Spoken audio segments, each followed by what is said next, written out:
કોઈ પણ સેલ હોય, ગેલ્વેનિક સેલ, એનું કામ શું હતું તો કે કેમિકલ એનર્જીમાંથી ઇલેક્ટ્રિકલ એનર્જીનું કન્વર્ઝન કરે.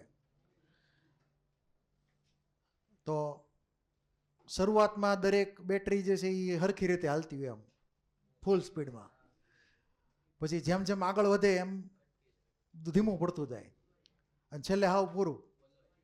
ક્લિયર? આવું મોટા ભાગના કેસમાં તમે ઓબ્ઝર્વ કરેલું હોય છે. નવો નવો તમે સેલ નાખ્યો હોય તો બધું સારું હાલે મશીન, પછી ધીમે ધીમે એ સેલ ખાલી થાય પછી પૂરું. તો જે બેટરી છે કે જેનું કામ છે કેમિકલ એનર્જીને ઇલેક્ટ્રિકલ એનર્જીમાં કન્વર્ટ કરવાનું, એમાં એનો વોલ્ટેજ ધીમે ધીમે ઘટતો જાય સમય સાથે અને છેલ્લે પછી હાવ ઝીરો થઈ જાય, એટલે કે ડેડ સેલ, મૃત કોષ. એટલે આપણને કોઈ જાતનો વોલ્ટેજ આપીએ કે નહીં કોઈ રીતે. તો એમાં થાય શું એમાં? તો આપણે એવું ઇમેજિન કરીએ છીએ પહેલાં કે ધારો કે આ રિડક્શન પોટેન્શિયલ છે. શું છે? આ રિડક્શન પોટેન્શિયલની લાઈન સમજી લેજો. અહીં આપણે એક મિડલ લાઈન ઇમેજિન કરીએ સમજવા હાટું, ખાલી એની કોઈ વેલ્યુ નહીં રાખીએ આપણે,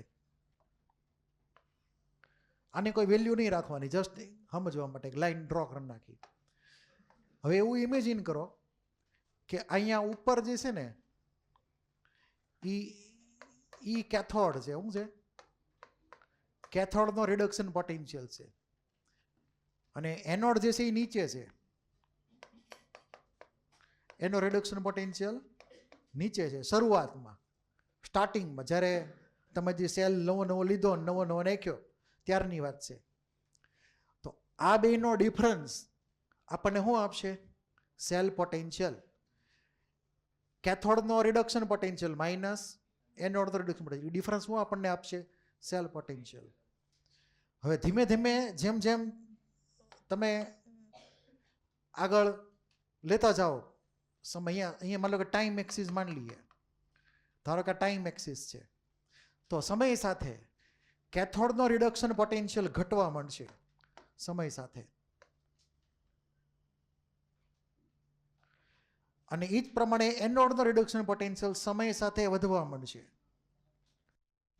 અને એક પોઈન્ટે બંને ઇક્વલ થઈ જશે અમુક ટાઈમ પછી. એટલે અહીંયા જુઓ તો કે આ ટાઈમ પછી વેલ્યુ બેની કેવી થઈ ગઈ? ઇક્વલ થઈ ગઈ. આ ડાયરેક્શન એની. ઓલો ઉપરથી નીચે આવે એટલે ઘટે છે સમય સાથે. જેમ જેમ તમે બેટરીનો ઉપયોગ કરો, બરાબર, કોઈ ઇન્સ્ટ્રુમેન્ટ હોય, માની લો કે મોબાઈલ છે કે લેપટોપ છે, એ વાપરવા માંડો એટલે ધીમે ધીમે બેટરી ખાલી થવા માંડે. તો એમાં કેથોડનો રિડક્શન પોટેન્શિયલ ઘટતો જાય કન્ટિન્યુઅસલી, એનોડનો વધતો જાય, એક પોઈન્ટે બે ઇક્વલ થઈ જાય.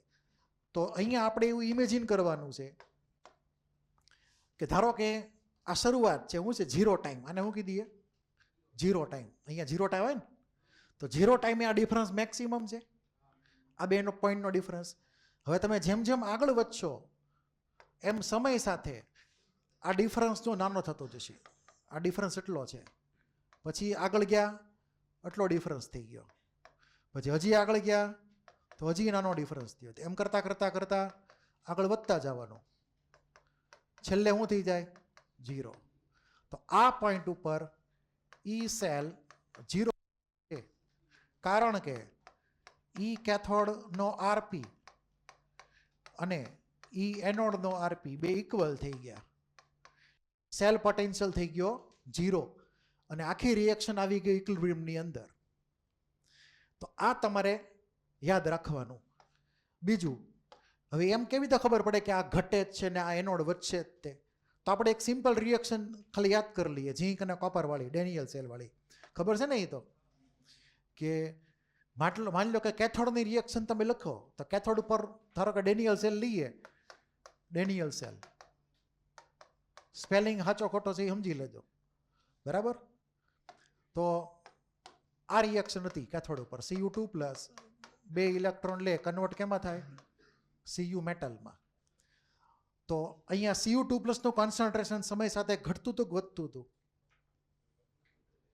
જેમ ટાઈમ થાય એમ Cu2 પ્લસ રિડ્યુસ થવા માંડે કેથોડ ઉપર, તો એની કોન્સન્ટ્રેશન વધે કે ઘટે? ઘટવા માંડે ને, એટલે ફોરવર્ડ રિએક્શનનું એક્સટેન્ટ ઘટવા માંડે, કેમ કે એનું કોન્સન્ટ્રેશન ઘટે છે. અને આપણે લી સેટેલિનમાં એવું ભણી ગયા કે તમે જો વેલ્યુ ઘટાડો કોન્સન્ટ્રેશનની રિએક્ટન્ટની તો ફોરવર્ડ રિએક્શનનું એક્સટેન્ટ જાય, એટલે કે એનો આરપી ઘટવા માંડે. બરાબર. આના આરપીનો આપણે એક્સપ્રેશન લખીએ તો કાંક આવું કાંક હતું, E electrode equal to E naught electrode minus 0.059 divide by 2 log 1 divide by Cu2 plus. હવે ધારો કે આ માઇનસ અંદર લઈ લો તો Cu2 પ્લસ ઉપર વયો જાય, તો અહીંયા મેં પ્લસ લઈ લીધો. માની લો કે અહીંયા પ્લસ લખી નાખીએ તો અહીંયા શું આવશે? Cu2 પ્લસ ઉપરની તરફ આવશે. હવે તમે જો આ Cu2 પ્લસ ઘટાડો, આ નંબર તો પોઝિટિવ જ થઈ ગયો. Cu2 પ્લસ ઘટાડો તો આ ઘટે કે વધે? ઘટે જ તે ને. ક્લિયર છે? પછી અહીંયા એનોડ છે, તો એનોડ ઉપર આપણે રિએક્શન ઇમેજિન કરી હતી ઝીંક વાળી, કે ઝીંકમાંથી Zn+2 બનવા માંડે. તો સમય જતાં Zn+2 ની વેલ્યુ વધશે કોન્સન્ટ્રેશનની, એટલે એનો રિડક્શન પોટેન્શિયલ ઇમેજિન કરીએ રિડક્શન રિએક્શન પ્રમાણે. તો ELE equal to E naught ELE plus 0.059 divide by 2 log Zn2 plus. સમય સાથે Zn+2 ની વેલ્યુ વધે છે તો એનો ઇલેક્ટ્રોડ પોટેન્શિયલ વધશે, એટલે કે એનો આરપી વધશે સમય સાથે. અને જ્યારે બંને ઇક્વલ થઈ જાય ત્યારે એ અચીવ કરે ઇક્વિલિબ્રિયમ. તો આ પોઈન્ટ જે થઈ ગયું અહીંયા ઇક્વિલિબ્રિયમ અચીવ થઈ ગયું.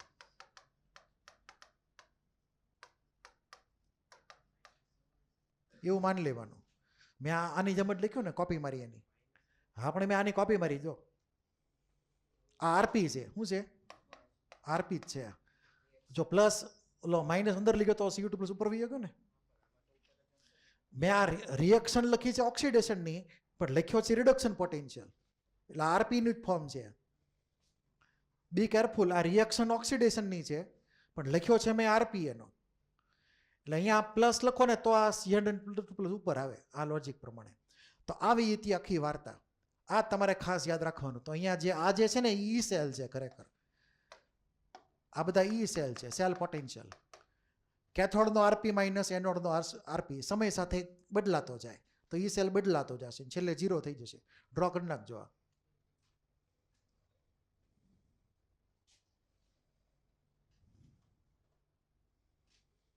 અહીંયા લખજો પાછું કેથોડ ને એનોડ એમ પાસે, નગર બધું ભેગું થઈ જાય. આ બાજુ એનોડ છે અને આ બાજુ કેથોડ છે.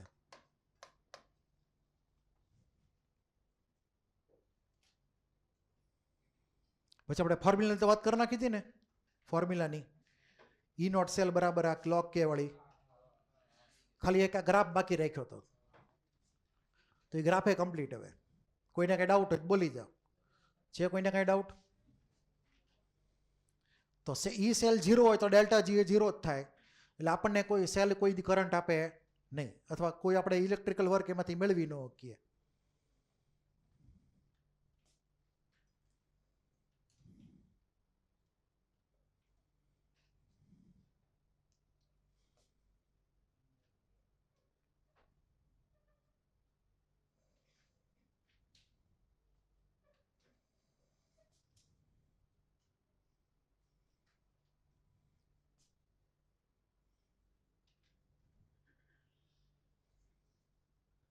લખાઈ ગયું?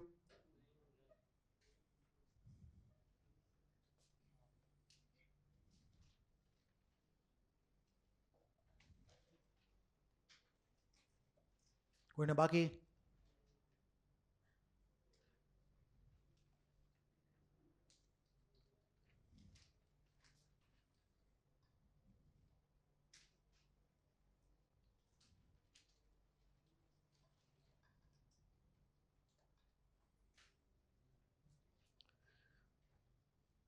હવે આના દાખલા આપણે આગળ જતા લઈશું જ તે હજી, પણ હજી એક નાનો એવો ટોપિક આપણે બાકી રહી ગયો છે, પેલા પૂરો કરી નાખીએ.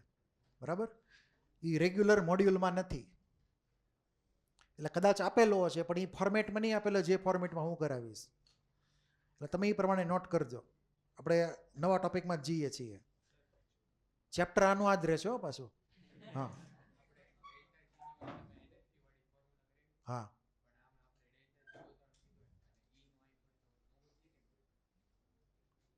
તો ક્વેશ્ચન દેખાડ દે તો પછી હું એમને ન કહી શકું. ક્વેશ્ચન જોવો પડે પેલા કઈ રીતે છે. તો ક્વેશ્ચન દેખાડ દે, હમણાં મને આઈડિયા નહીં આવે એટલે કેમિસ્ટ્રીમાં કાંઈ નક્કી નહીં એટલે જોવું પડે, એમને એમ જોયા વગર નહીં કહેવાનું.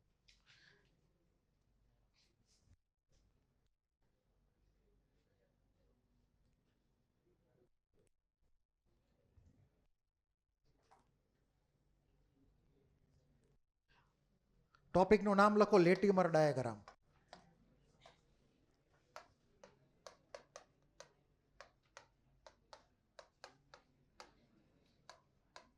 લેટિમર મેં તમને લખાવેલું છે એક વાર? નથી? ઓકે. લેટિમર ડાયાગ્રામ. આનો ઉપયોગ કેવી રીતે કરવાનો એ પેલા સમજીએ શું છે આખી વાર્તા.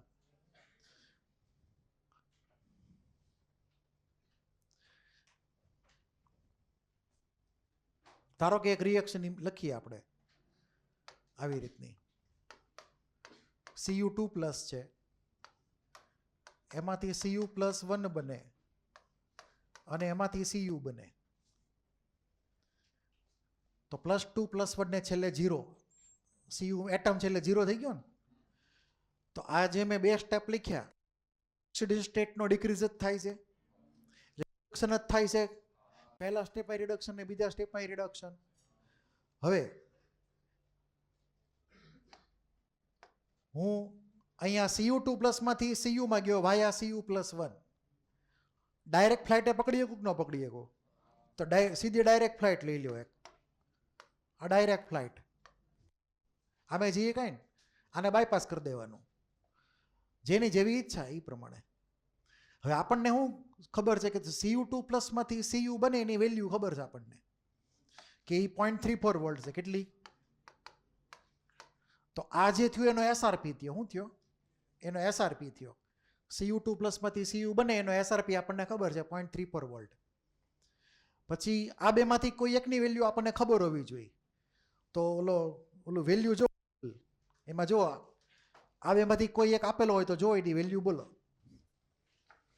કોઈ એકની જ વેલ્યુ. Cu+2 માંથી +1 કાં તો +1 થી કોપર 0માં કોની વેલ્યુ છે?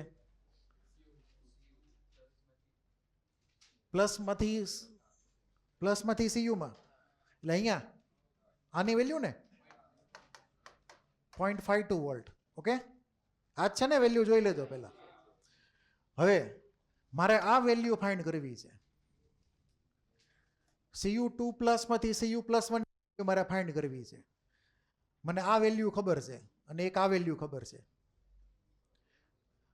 તો આપણું ટાર્ગેટ હવે ક્લિયર થઈ ગયું કે આપણે Cu+2 માંથી Cu+ બને એનો ઇલેક્ટ્રોડ પોટેન્શિયલ ફાઇન્ડ કરવો. હવે ઇલેક્ટ્રોડ પોટેન્શિયલ જે છે એ ઇન્ટેન્સિવ પ્રોપર્ટી છે. શું છે? Intensive property. તમે ડાયરેક્ટલી ફાઇન્ડ ન કરી શકો કે આ બેનો એડ કરો એટલે 0.34 થવું છે, એવું ન હોય કોઈ દી. એટલે તમે એવું નહીં માનતા કે તમારે અહીંયા -0.16 લખી નાખવાના એટલે આ બેને એડ કરો તો સીધો 0.34 વળે. ઇન્ટેન્સિવ પ્રોપર્ટી છે એ નહીં, એવું ક્યારેય માનતા જ નહીં. નકર તો બધા એમને સીધો જવાબ આવી જાય એવું હોય તો આ અલગ રીતે ફાઇન્ડ થશે. ટૂંકમાં આવો જે ડાયાગ્રામ કરવામાં લખવામાં આવે કે જેમાં માત્ર રિડક્શન જ દેખાતું હોય કન્ટિન્યુઅસ, એવા ડાયાગ્રામને લેટિમર ડાયાગ્રામ કહેવાય. લેટિમર ડાયાગ્રામ જે છે એ આવા ઇલેક્ટ્રોડ પોટેન્શિયલને સિમ્પલ ફોર્મમાં ઇન્ડિકેટ કરવા માટે વપરાય. +2 માંથી +1ની વેલ્યુ મને ખબર નથી, +1 થી 0ની વેલ્યુ મને ખબર છે અને ડાયરેક્ટ વેલ્યુ ખબર છે પહેલેથી છેલ્લે જવાની. તો મને વચ્ચેની વેલ્યુ કેવી રીતે શોધવી એનું મને ડાયરેક્ટ સીધું લોજિક મને ખબર પડે. કેવી રીતે? તો કે તમે ભણી ગયા ઓલું થર્મોકેમિસ્ટ્રી યાદ હોય તો, આ પહેલી રિએક્શન ને આ બીજી રિએક્શન, એ બે રિએક્શન એક્સટેન્સિવ એડ કરો. કોને એડ કરો? એક્સટેન્સિવ પ્રોપર્ટીને. તો ફ્રી એનર્જી ચેન્જ જે છે ને એ એક્સટેન્સિવ પ્રોપર્ટી છે. તો હું પહેલી રિએક્શનનો ΔG લઉં. ધારો કે આનો ΔG1, આનો હું ΔG2 લઈ લઉં. એટલે કે ફર્સ્ટ રિએક્શનનો ફ્રી એનર્જી ચેન્જ +2 માંથી +1માં જવાનો અને બીજી રિએક્શનનો ΔG2 +1 માંથી 0માં જવાનો. એ કોના બરાબર થાય તો કે પહેલેથી છેલ્લે જવાનો ડેલ્ટા G3 બરાબર થાય, કેમ કે એક્સટેન્સિવ પ્રોપર્ટી છે. એક્સટેન્સિવ પ્રોપર્ટી આપણે લખીએ કે આવી રીતે સિમ્પલ ફોર્મમાં. તો આપણને અહીંયા ખબર પડી ગઈ કે આ રિલેશન જો તમે લખશો તો એમ લખી શકાશે delta G3 equal to delta G1 plus delta G2. આમ લખાય કે ન લખાય? હવે આ તો ખબર પડે ને કે ન ખબર પડે? પહેલું સ્ટેપ ને બીજું step equal to third step, પહેલેથી છેલ્લે. હવે ડેલ્ટા G એટલે શું હતું? માઇનસ NFE હતું. તો પહેલી રિએક્શનમાં કેટલા ઇલેક્ટ્રોન ઇન્વોલ્વ થશે? +2 માંથી +1માં, સોરી G3માં. આ G3 એટલે આ થયું. +2 માંથી 0માં જાય તો 2 ઇલેક્ટ્રોન આવે. તો આની વેલ્યુ N3F, આને E3 કહી દઉં કામ ચલાવો સિમ્બોલિકલી. આ એનો ઇલેક્ટ્રોડ પોટેન્શિયલ છે, E3 સિમ્બોલ છે એનો. F તો ખબર છે ને, 96,500 કુલમ. અને N3 એટલે નંબર ઓફ ઇલેક્ટ્રોન ઇન્વોલ્વ. અહીંયા N3 ની વેલ્યુ 2 આપણે આગળ જતા મૂકશું. આની વેલ્યુ N1F E1. E1 એટલે આ રિએક્શન 1 નો ઇલેક્ટ્રોડ પોટેન્શિયલ જે આપણે ગોતવાનો છે, પ્લસ બ્રેકેટમાં માઇનસમાં N2F E2. આમ લખીએ કાંઈ કે ન લખીએ કાંઈ? N2 મતલબ આ સેકન્ડ રિએક્શનમાં જે ઇલેક્ટ્રોન ઇન્વોલ્વ છે એ, અને E2 મતલબ એ સેકન્ડ રિએક્શનનો ઇલેક્ટ્રોડ પોટેન્શિયલ. તો મેં ડેલ્ટા G બરાબર NFE વાળી ફોર્મ્યુલા એપ્લાય કરી, નંબર આપી દીધા 1 2 3 પ્રમાણે. હવે હું સાચી વેલ્યુ મૂકું એની, અથવા એને પહેલાં સિમ્પ્લિફાય કરી નાખું. તો આને સિમ્પ્લિફાય કરવું હોય તો તમે F કેન્સલ કરી શકો કે ન કરી શકો? -F. તો -F આખું કોમન કાઢી લ્યો, આખું વયું જાય બે સાઈડથી. તો વચ્ચે હું છેલ્લે N3E3 ઇક્વલ ટુ શું આવશે અહીંયા? N1E1 પ્લસ જ આવશે ને N2E2. હવે મારે ધારો કે E1 ગોતવું છે મારે, તો સિમ્પલ મેથ્સ.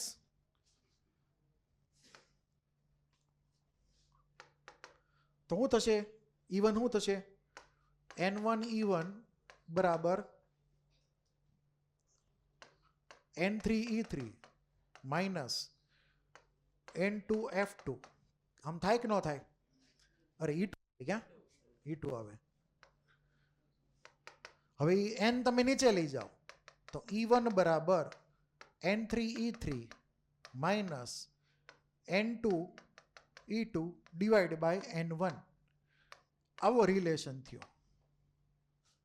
હવે આમાં વેલ્યુ મૂકવાની, હવે જે આપણે ફાઇન્ડ કરી લીધી. તો E1 ની વેલ્યુ, E1 એટલે કોણ હતો? તો કે Cu2 પ્લસ, એમાંથી Cu એની વેલ્યુ. N3 એટલે આ રિએક્શન, એમાં N3 ની વેલ્યુ 2 લખીએ. એનો E3 એટલે એનો ઇલેક્ટ્રોડ પોટેન્શિયલ પ્લસ 0.34 વોલ્ટ, એટલે બ્રેકેટમાં લખવાનું 0.34 માઇનસ N2 એટલે 1 ઇલેક્ટ્રોન, +1 માંથી 0માં જશે 1 ઇલેક્ટ્રોન આવે, અને એનો પોતાનો પોટેન્શિયલ છે 0.52 વોલ્ટ. બરાબર? અને ડિવિઝનમાં શું આવશે? N1 એટલે કેટલા છે? 1 ઇલેક્ટ્રોન છે, કેમ કે +2 માંથી +1માં જાય છે એટલે 1 ઇલેક્ટ્રોન ઇન્વોલ્વ થશે એમાં. તો નીચે લખશું 1.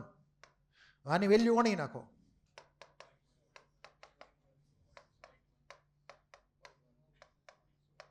શું જવાબ આવ્યો? પ્લસમાં કે નેગેટિવમાં? પ્લસ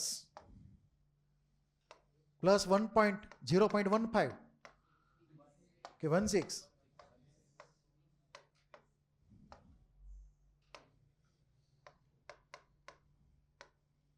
તો આ થઈ ગયો જવાબ એનો.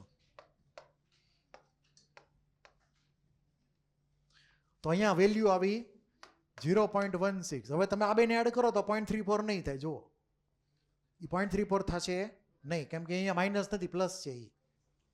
એટલું ક્લિયર? એટલું પ્લસ જ આવે છે ને બધાને એલા? તો ઠીક. તો આવી રીતે તમારે ગણવાનું રહે. તો આ લેટીમર ડાયાગ્રામ જે છે ને આવા ઘણા બધા થઈ શકે. ટૂંકમાં લેટીમર ડાયાગ્રામ ખાલી નામ છે. કામ શું છે એનું? તો કે ઇલેક્ટ્રોડ પોટેન્શિયલ ફાઇન્ડ કરવાનું બીજા બધા ઇલેક્ટ્રોડ પોટેન્શિયલની વેલ્યુ ઉપરથી. તો આપણને અહીંયા એક ઇલેક્ટ્રોડ પોટેન્શિયલ નહોતો એ ખબર પડી ગઈ. એની માટે કરવાનું શું હતું? તો કે એક્સટેન્સિવ પ્રોપર્ટીમાં કન્વર્ટ કરવાનું હતું એને, આવી રીતે. ક્લિયર એટલું? તો એમાં જો તમને આની વેલ્યુ આપેલી છે હવે CU પ્લસમાંથી +1ની જુઓ પાછળ નથી આપેલી? ઓકે, કાંઈ વાંધો. આવા દાખલા આવી છે તમારે ઓલા મોડ્યુલની અંદર. બીજો ન્યુમેરિકલ લઈએ હવે. લખાઈ ગયું? સમજાઈ ગયું ને શું કરવાનું? એ ડાયાગ્રામ ડ્રો કરી નાખવાનો અને પછી સીધો આવો રિલેશન તમે ઇઝીલી લખી શકો કે પહેલા 2 સ્ટેપને એડ કરો તો ત્રીજું સ્ટેપ મળે. એવું તો લખતા આવડે ને ફટાફટ. હવે બીજી રિએક્શન.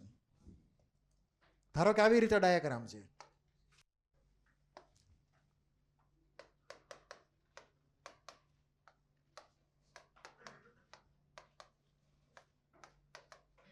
આમ છે.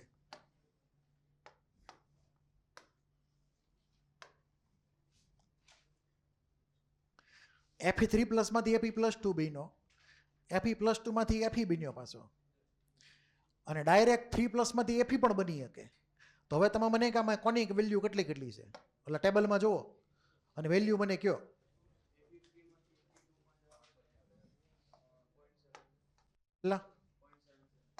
પ્લસ પછી 3+ થી 2+ ની વેલ્યુ 0.77 છે. પછી કઈ છે બોલો?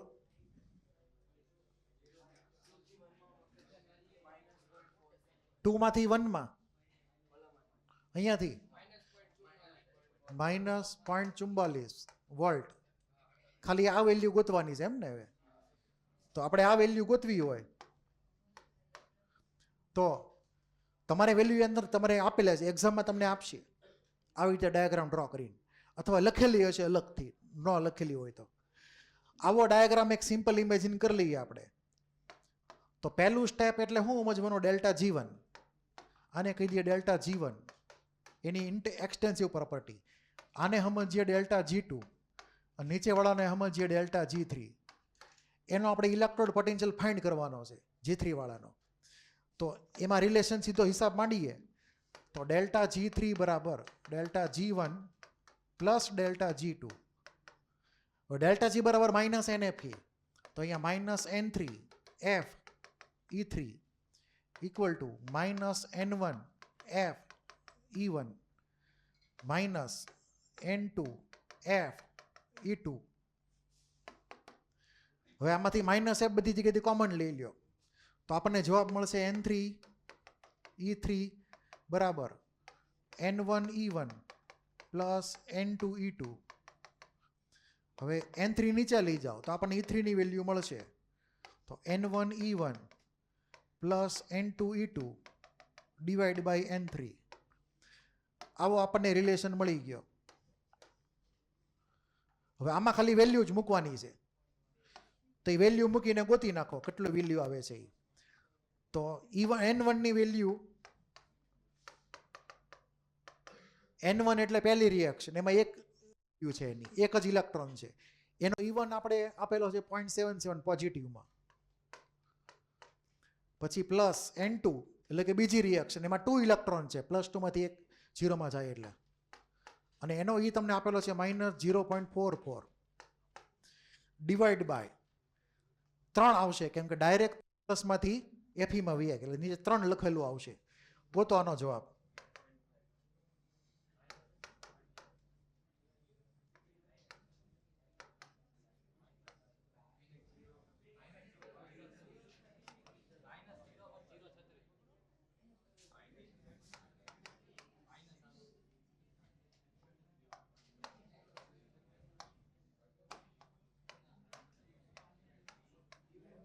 આવી વેલ્યુ આવશે જવાબમાં -0.036 અથવા 0.04. સાચી વેલ્યુ 0.04 જ છે. ક્લિયર? એટલે આ જવાબ થયો આપણી આગળ. તમે ક્લિયરલી તમને ઇન્ડિકેટ થવું જોઈએ કે આ ઇન્ટેન્સિવ પ્રોપર્ટી છે. એટલે ડાયરેક્ટ તમે એડ કે ડાયરેક્ટ માઇનસ નહીં કરી શકો એકબીજામાંથી. તમારે વાયા ડેલ્ટા G થઈને જવું પડશે અને ઇલેક્ટ્રોન એમાં ધ્યાનમાં લેવાના. તો આ પણ એક પ્રકારનો લીટીમાં ડાયાગ્રામ થઈ ગયો. હવે આમાં કોઈને કઈ ડાઉટ હોય બોલી જાઓ. છે કોઈને કઈ ડાઉટ કે નથી ડાઉટ? હવે હા તો એટલે ક્વેશ્ચન જોઈ લઈએ એમાં. હું તમને કહી દઉં મોડ્યુલમાં કયા ક્વેશ્ચન છે, એટલે તમે આ નોટ કરી નાખો. ક્વેશ્ચન નંબર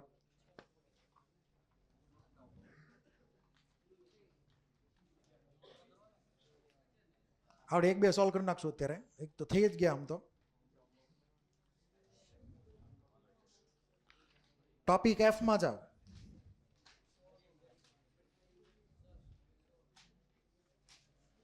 ટોપિક એફ ની અંદર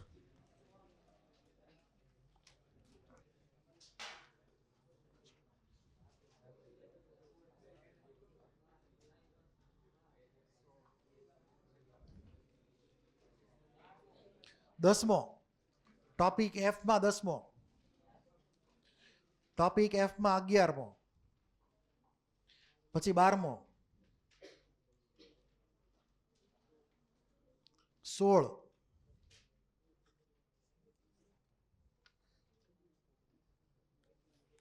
ઈ ક્વેશ્ચન બધા ઈ મેં તમને કીધા એ ટાઈપના છે. આપણે 11મો ક્વેશ્ચન લઈ લઈએ પહેલા, બાકીના બે તમે જાતે ટ્રાય કરજો. ટોપિક એફમાં 11મો ક્વેશ્ચન.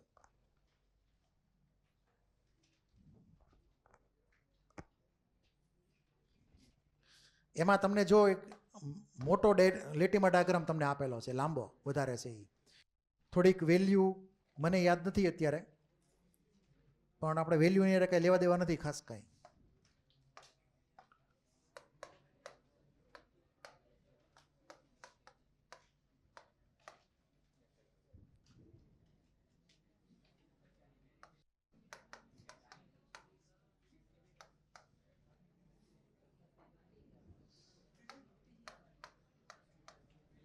વાતો બંધ. આવી રીતે તમને લાઈનમાં બધી વેલ્યુ લખીને આપેલી છે. હવે આમાં થાય ડિસપ્રોપોર્શિયોનેશન એવું તમને લખીને આપેલું છે. તો પહેલી વેલ્યુ લઈએ આપણે 1.82 વોલ્ટમાં, પછી છે 1.5 વોલ્ટ, એની પછી 1.595 અને એની પછી આવશે 1.06. એ હાલ છે, એટલે BR માઇનસ જ છે. એ ખરેખર એ નથી છપાણું એટલે. હવે જો આમાં તમને ખાલી એમ જ કીધું છે કે આમાંથી કોનું ડિસપ્રોપોર્શિયોનેશન થશે. તમારે ટ્રીક એ વાપરવાની છે. તો ટ્રીક અહીંયા પહેલા ધ્યાન આપજો. ધારો કે આપણે બે અલગ અલગ કોઈ ઓક્શન સ્ટેટ લઈએ, ધારો કે આવી રીતે છે. હું સમજવા માટે પ્લસ વેલ્યુ લઉં તો હાલશે.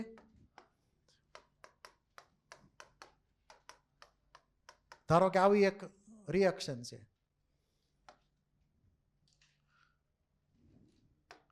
એમાં આની વેલ્યુ x વોલ્ટ, આની વેલ્યુ y વોલ્ટ, વોલ્ટમાં લેવાની હો. હવે આને ટાર્ગેટ કરો, વચ્ચેના જે કેટાયન છે એને. જો એટલે કે if y more than x, કઈ કન્ડિશન હોય?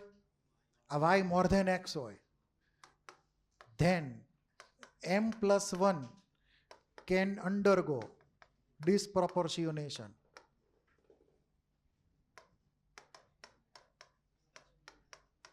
આ તમારે યાદ રાખી લેવાનું. કઈ કન્ડિશન હોય? જો y મોર ધેન x હોય તો જ તે આ m+1 નું થશે ડિસપ્રોપોર્શિયોનેશન, નહીતર નહીં થાય. ઊંધું હોય, ઊંધું એટલે સમજી ગયા ને, x મોટો હોય y કરતો તો કાંઈ નહીં કરવાનું. એટલે કન્ડિશન તમારે રાખવાની y મોર ધેન x વાળી, તો જ તે થશે ડિસપ્રોપોર્શિયોનેશન. હવે ચેક કરો આમાંથી કોનું થાય ડિસપ્રોપોર્શિયોનેશન. તો પહેલાં આપણે ચેક કરીએ વચ્ચેનો BrO3 માઇનસ 1.5, આ બાજુ 1.8, તો y લેસ ધેન x થઈ ગયું, y મોર ધેન x નથી, તો આ કેન્સલ. આનું નહીં થાય ડિસપ્રોપોર્શિયોનેશન. પછી આને ટાર્ગેટ કરો તો એની બે વેલ્યુ જોવો આજુબાજુમાં. તો અહીંયા 1.59 છે ને અહીંયા 1.50 છે. કોણ જીતી ગયો? લો તો આનું થશે ડિસપ્રોપોર્શિયોનેશન. પછી BR2 લઈએ, એમાં એક બાજુ 1.06 ને બીજી સાઈડ 1.59, તો કોણ જીત્યું? 1.5. એટલે આનું ન થાય. બરાબર. તો વચ્ચેવાળાનું જ ચેક કરવાનું ડિસ્પ્રોપોર્શનેશન, પહેલે છેલ્લે વાળાનું ન થાય ડિસ્પ્રોપોર્શનેશન રેડોક્સને આધારે. તો અહીંયાથી આ વચ્ચેવાળી જે વેલ્યુ હતી HBr એનું થઈ ગયું ડિસ્પ્રોપોર્શનેશન, એટલે કે રિડક્શન થાય ને અરે ઓક્સિડેશન થાય એવી રેડોક્સ રિએક્શન તમને ખ્યાલ છે એ પ્રમાણે. તો આ એની તમારે શરત યાદ રાખવાની. એટલે એ જે ક્વેશ્ચન હતું એ આપણે અહીંયા સોલ્વ કરી નાખ્યો. આન્સર આવશે HBr. અને આ લોજિક યાદ રાખજો, બરાબર, નગર ભૂલ પડશે.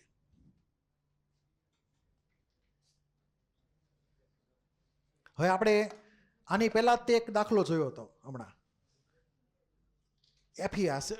CU વાળો યાદ છે ને? આ CU વાળો દાખલો હમણાં જોયો હતો. અહીંયા કઈ વેલ્યુ આવી હતી? 0.16 આવી હતી. આ વેલ્યુ વધારે છે 0.52. તો Cu+1 નું થાય કે નહીં ડિસ્પ્રોપોર્શનેશન? થાય જ તે, 100% થાય. આપણે ભણવામાં આવશે ડી બ્લોકની રિએક્શનમાં. એટલે કે Cu+ જે છે, Cu+1 વાળા બે લેવાના, તો એક Cu બનીને એક Cu2+ બને. તો આ થઈ ગયું ડિસ્પ્રોપોર્શનેશન. Cu+ can undergo disproportionation to produce copper metal અને Cu2+ ion. હવે એ તો તમને ખબર છે ને કોને કહેવાય ડિસ્પ્રોપોર્શનેશન? સેમ એટમ હોય, સેમ ટાઈપના એટમ, એનું ઓક્સિડેશન થાય ને રિડક્શન થાય. તો અહીંયા એ શક્ય ક્યારે બન્યું? જો આગળવાળી વેલ્યુ પાછળવાળી વેલ્યુ કરતાં મોટી હોય વેલ્યુમાં, તો જ તે, નહીતર નહીં. એટલે આ રિલેશન તમારે યાદ રાખવાનો. હવે એવું ને એવું એફીમાં ચેક કરીએ. એફીમાં થાય જુઓ તો આ -0.44 છે અને આ +0.77 છે, ન થાય. એટલે કે y છે એ x કરતાં નાનો છે. તો Fe+2નું ડિસ્પ્રોપોર્શનેશન નથી થતું એના બાકીના બે જે લખેલા છે એની અંદર. ક્લિયર? એટલું આવું તમને આવડવું જોઈએ લેટીમર ડાયાગ્રામની અંદર. હવે આ તો આપણે ગમે એમ માટે એપ્લાય કરી શકીએ. આપણે તો આવા ઘણા બધા સ્ટેપ લખી શકીએ, પણ તમને લોજિક યાદ રહેવું જોઈએ. ઓલા બે પ્રશ્ન મેં તમને કીધા એ સોલ્વ કરી નાખજો એ પ્રમાણે.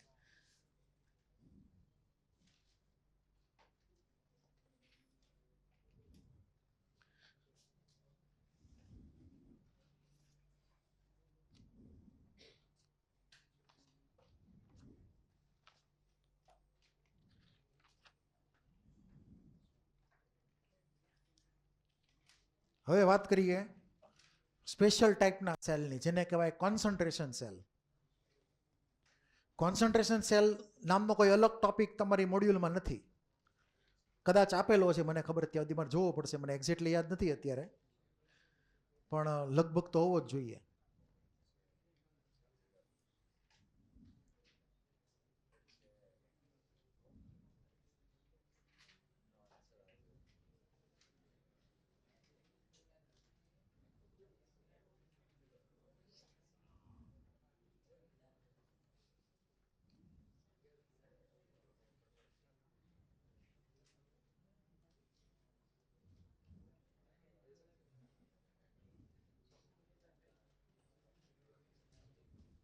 હાલો, કોન્સન્ટ્રેશન સેલ ધ્યાન આપજો.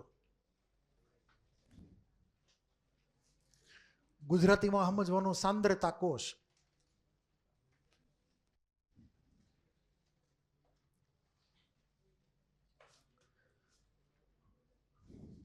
હવે ગેલ્વેનિક સેલની આ એક કેટેગરી છે, સ્પેશિયલ કેટેગરી કોન્સન્ટ્રેશન સેલ. એટલે ગેલ્વેનિક સેલમાં આપણે શું કરતા હતા? કેમિકલ એનર્જીનો ઉપયોગ ક્યાં કરતા હતા? ઇલેક્ટ્રિકલ એનર્જી મેળવવામાં. પણ આની અંદર એટલે કે કોન્સન્ટ્રેશન સેલમાં કેમિકલ એનર્જીમાંથી ઇલેક્ટ્રિકલ એનર્જી નહીં મળે, બરાબર? ઇલેક્ટ્રિક એનર્જી મળશે ખરા, પણ કેમિકલમાંથી નહીં, બીજી કોઈ રીતે. ઇમેજિન કરો બે અલગ અલગ હળિયા છે, એક હાઈ ટેમ્પરેચર, એક લો ટેમ્પરેચર. તમે બે હળિયાને કોન્ટેક્ટમાં રાખો તો હીટનો ફ્લો ક્યાંથી ક્યાં થતો હોય? હાઈ ટેમ્પરેચર ટુ લો ટેમ્પરેચર. ક્લિયર? સ્પોન્ટેનિયસ કે આપણે એને લઈ જવું પડે? એની આપમેળે જ થાય ને. તો એ આપમેળે જે પ્રક્રિયા થઈ સ્પોન્ટેનિયસ, એ પોતાની હાયર વેલ્યુ એટલે કે હાયર ટેમ્પરેચરમાંથી ક્યાં ગઈ? લોઅર ટેમ્પરેચરમાં. ટેમ્પરેચરનો ગ્રેડિયન્ટ હતો બે વચ્ચે, ટેમ્પરેચરનો ડિફરન્સ હતો બંને હળિયા વચ્ચે, એટલે હીટ એનર્જીનું ટ્રાન્સફર થયું એક જગ્યાએથી બીજી જગ્યાએ. પછી પાણી હોય, હાઈટ ઉપરથી નીચે પડે તો એ ઉપર કેમ ન જતું એની મળે? બોલો. એટલે ઉપરથી નીચે આવ્યું બરાબર પાણી, તો શું ડિફરન્સ હતો એમાં? એની પોટેન્શિયલ એનર્જીમાં ડિફરન્સ હતો, પોટેન્શિયલનો ડિફરન્સ હતો એનર્જીનો, બરાબર. જો લેવલ પાણી હોત તો કાંઈ થયું હોત નહીં એવી રીતે. તો હંમેશા કોઈ સિસ્ટમ હોય એ પોતાની હાયર વેલ્યુમાંથી ક્યાં જવા પ્રયત્ન કરે? પોતાની લોઅર વેલ્યુમાં. ઓસ્મોસિસ યાદ કરો, ઓસ્મોસિસમાં આપણે શું વાત કરી હતી કે પાણીની મૂવમેન્ટ ક્યાંથી ક્યાં થાય? પોતાના વધારે એમાઉન્ટમાંથી પોતાના ઓછા એમાઉન્ટમાં. એટલે કે કોન્સન્ટ્રેટેડ સોલ્યુશન જે છે એમાં પાણી એન્ટર થાય, આપણે એવી વાત કરી હતી.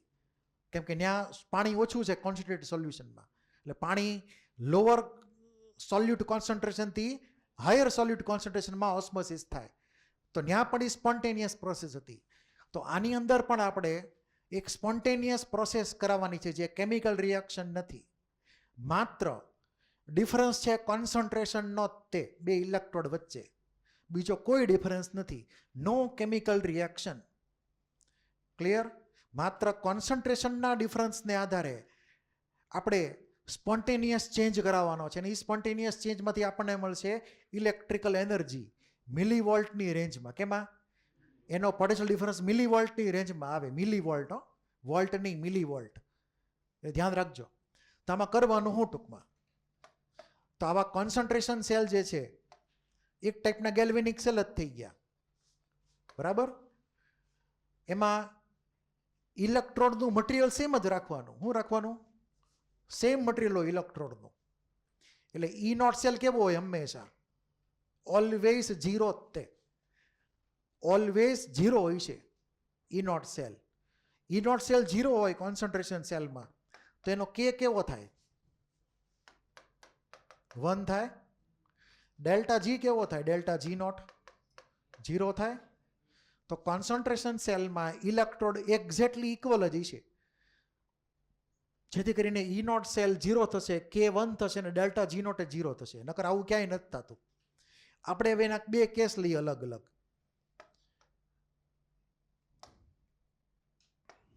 એમાં તમને એક કેસ અહીંયા આપેલો છે. આ ઝિંક સલ્ફેટનું સોલ્યુશન પહેલા બીકરમાં, બીજા બીકરમાં એ ઝિંક સલ્ફેટનું સોલ્યુશન. એ બંને સોલ્યુશનની મોલારિટી અલગ અલગ છે, એકની C1 ને બીજાની C2. પછી આપણે એ બંનેને કોન્ટેક્ટમાં શું મૂકેલું છે? સોલ્ટ બ્રિજ મૂકેલો છે. તો આ બાજુ ઝીંકનો હળિયો ને આ બાજુ ઝીંકનો હળિયો. તો ઝીંકનો હળિયો બે બાજુ કોમન થઈ ગયો, એટલે કે ઇનડાયરેક્ટલી ઝીંકનો ઇલેક્ટ્રોડ જ છે. કોનો? ઝીંકનો ઇલેક્ટ્રોડ, બરાબર. ડિફરન્સ ક્યાં છે? ખાલી કોન્સન્ટ્રેશનમાં, એકમાં ને એકમાં C2. ક્લિયર? બીજો કોઈ ડિફરન્સ નથી, કેમિકલ ડિફરન્સ છે જ નહીં આમાં ક્યાંય.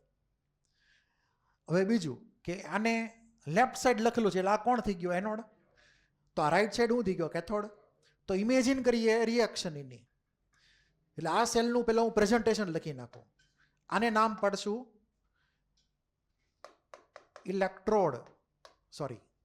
ઇલેક્ટ્રોલાઇટ.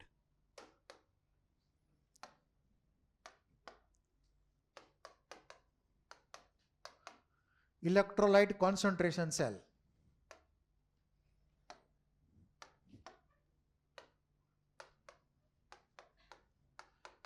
મતલબ ઇલેક્ટ્રોલાઇટ જે છે એ અલગ હોય, એટલે કે અલગ કોન્સન્ટ્રેશનનું હોય.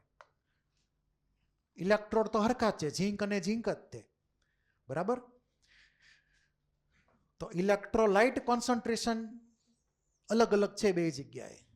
ઇલેક્ટ્રોલાઇટ એટલે વિદ્યુત વિભાજ્ય, એટલે આ જે ભરેલું છે એ સાયન્સ સોલ્યુશન એનું. હવે આનું નોટેશન લખીએ આપણે. તો આના નોટેશનમાં પહેલા ઝીંક લખવાનું, ઝીંક, પછી ઊભી લાઈન, પછી Zn+2 સોલ્યુશન, એનું કોન્સન્ટ્રેશન C1 એ બ્રેકેટમાં લખ્યું, પછી બે ઊભી લાઈન એટલે સોલ્ટ બ્રિજ, પછી Zn+2 એનું કોન્સન્ટ્રેશન C2, પછી એક ઊભી લાઈન એમાં એકલું Zn,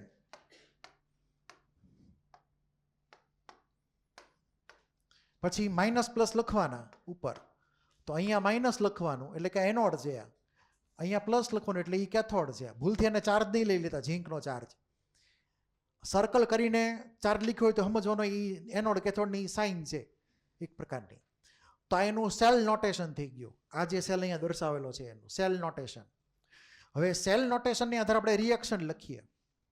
તો પહેલો કટકો જે છે એટલો કટકો એ શું કામ કરે? એનોડ તરીકે. પછીનો એટલો કટકો શું કામ કરશે?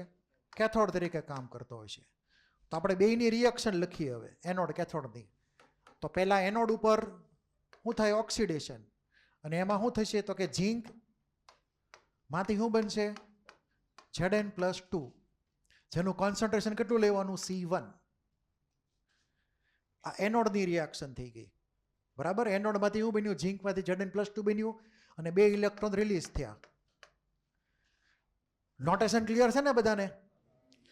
પેલા ઝીંક ઇલેક્ટ્રોડ, ઝીંકનો હળિયો, પછી સોલ્યુશન Zn+2 નું, પછી સોલ્ટ બ્રિજ, પછી Zn+2 C2 કોન્સન્ટ્રેશન, ને પછી વળી પાછું ઊભી લાઈનને Zn. તો એનોડની રિએક્શન લખી, ઝીંકમાંથી Zn+2 બન્યું C1 વેલ્યુ કોન્સન્ટ્રેશનનું. પછી લખીએ કેથોડની રિએક્શન. તો કેથોડની રિએક્શનમાં Zn+2 જે છે C2 કોન્સન્ટ્રેશન વાળા, કયા? C2 કોન્સન્ટ્રેશન વાળા, એ 2 ઇલેક્ટ્રોન લેશે, કન્વર્ટ થશે Zn ની અંદર. હવે બેયને એડ કરી દો તો નેટ રિએક્શન આપણને મળશે. Net reaction.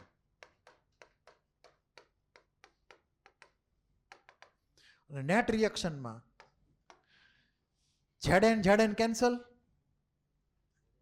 2 ઇલેક્ટ્રોન કેન્સલ, તો ખાલી વચ્ચે હું Zn+2 C2 કોન્સન્ટ્રેશન, એમાંથી શું થાય? Zn+2 C1 concentration.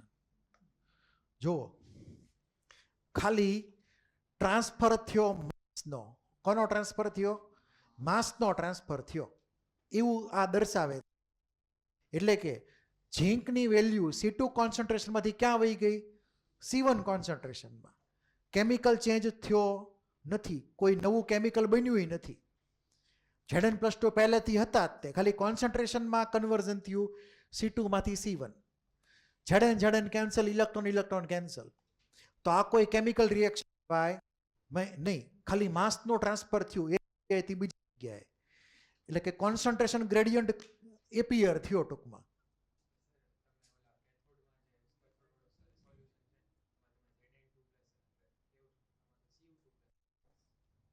એ ખોટું છે. એ સારોથી મારી નજર ગઈ. Zn લેવાનું ખોટું છે. એ સુધારી નાખજો. અહીંયા ઝીંક જ આવે. જો ને મેં અહીંયા ઝીંક જ લખેલું છે. અહીંયા મને એમ કહીને Zn જ છે, મને એમ હતું, મેં જોયું નહોતું, પણ તમે સુધારી નાખજો. શું લેવાનું? બાઈ બાજુ ઝીંક જ લેવાનું, બાઈ સાઈડ. ઇલેક્ટ્રોલાઇટ હરખો જ રાખવાનો, પણ ભલે કોન્સન્ટ્રેશન અલગ અલગ હોય. અહીંયા CuSO4 નહીં આવે, ZnSO4 આવશે. સુધાર નાખજો. હળિયો ઝીંકનો જ છે એટલે. હવે આ થઈ ગઈ નેટ રિએક્શન. Zn+2 C2 માંથી Zn+2 C1 બની ગયું. હવે આપણે એમાં નન્સ્ટ ઇક્વેશન એપ્લાય કરીએ સેલ પોટેન્શિયલ માટેનું. નન્સ્ટ ઇક્વેશન. તો નન્સ્ટ ઇક્વેશન પ્રમાણે જઈએ તો તમને આવી કંઈક ફોર્મ્યુલાની ખબર છે? E સેલ બરાબર E naught cell -0.059 divide by 2 log. ઉપર કોણ આવે? C1 કે C2? ઉપર આવશે C1, નીચે આવશે C2. યાદ છે ને? આ સેલ પોટેન્શિયલ માટે નન્સ્ટ ઇક્વેશન છે. હવે E નોટ સેલ તો કેવો છે? 0 જ છે, કેમ કે બે બાજુ ઝીંકના જ ઇલેક્ટ્રોડ છે એટલે કેન્સલ કરી નાખશે બેના SRP, એટલે 0 થઈ ગયું. હવે માઇનસ સાઇન જો હું અંદર લઈ જાઉં, આ માઇનસ સાઇન અંદર લઈ જાઉં તો C2 ડિવાઈડ બાય C1 થઈ જાય. તો આપણે એ પ્રમાણે લઈ ગયા અંદર માઇનસ સાઇનને. તો અહીંયા plus 0.059 divide by 2 log C2 by C1. એટલે ફાઇનલ આન્સર થયો 0.059 divide by 2 log C2 by C1.